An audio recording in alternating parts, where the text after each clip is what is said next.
Nabi menjelaskan bahwa ternyata pohon itu merindukan Nabi, merindukan zikir Nabi.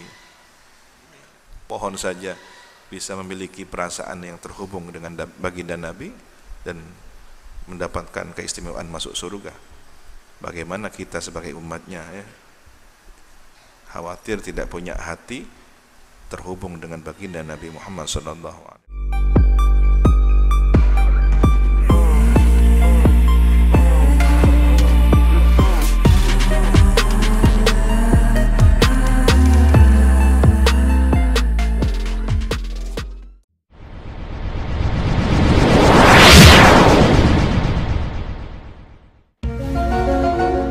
Jadi hari berbangkit itu bukan hanya untuk manusia, tapi binatang pun akan berbangkit pada hari kiamat. Wa yaqdi bainahum, maka kemudian Allah mengadili, memutuskan di antara mereka makhluk. Wa yuqtas lil jama', wa yuqtas, dan memutuskan hukum qisas lil jama', binatang yang gemuk ya, minal qarna, terhadap binatang bertanduk ya. Kenapa? Ini dulu binatang yang gemuk ditanduk oleh mereka yang punya tanduk sehingga mati. Disuruh balas, ayo balas ya.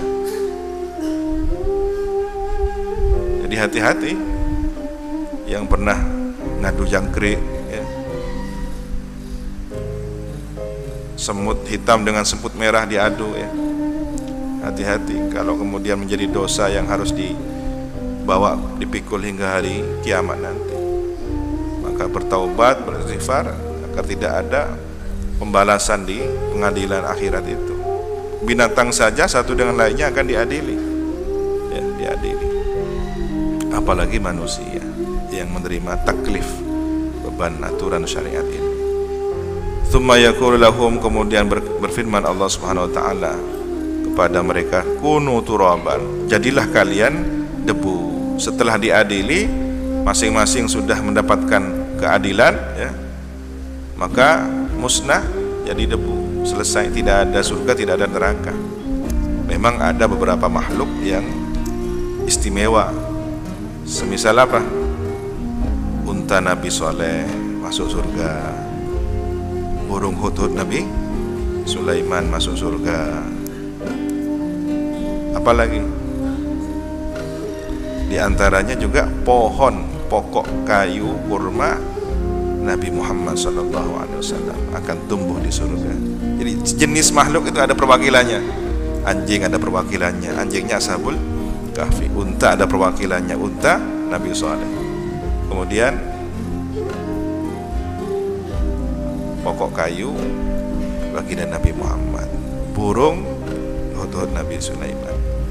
Perhatikan, benda-benda ini istimewa masuk surga karena apa? Ada nisbatnya. Unta Nabi Soleh, anjing Ashabul Kahfi, burung hudhud Nabi Sulaiman. Ada idhofahnya kepada siapa? Orang mulia. Maka seseorang yang menyandarkan dirinya, bernisbat dirinya kepada orang yang mulia, insya Allah mudah-mudahan berkumpul dengan orang mulia ini di surga Allah. Itu binatang, itu benda, makhluk hidup seperti tumbuhan. Bahkan pokok kayu yang sudah mati ditanam di Masjid Nabawi untuk menjadi pilarnya masjid. Bukan tumbuh itu hanya untuk menjadi pilar seperti ini.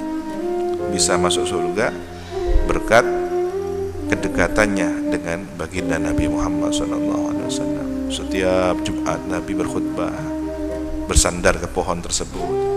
Begitu Nabi dibuatkan mihrab, mimbar ya, dibuatkan mimbar oleh sahabat yang ahli tukang kayu, Nabi meninggalkan posisi semula, pindah ke posisi yang baru.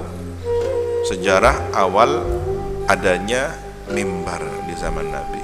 Ternyata pohon itu menangis. Sahabat bingung mencari suara, ini siapa yang nangis seperti anak kecil kehilangan ibunya. Ternyata berasal dari pohon tersebut. Nabi menjelaskan bahwa ternyata pohon itu merindukan Nabi, merindukan zikir Nabi.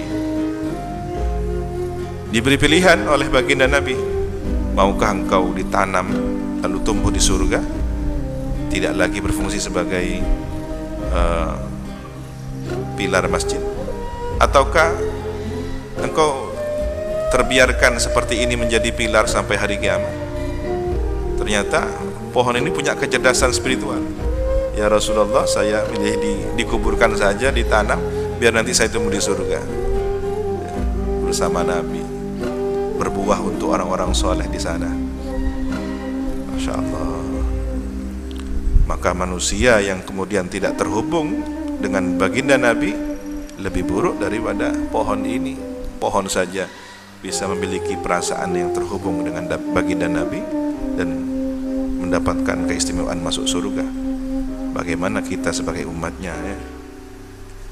Khawatir tidak punya hati terhubung dengan baginda Nabi Muhammad SAW.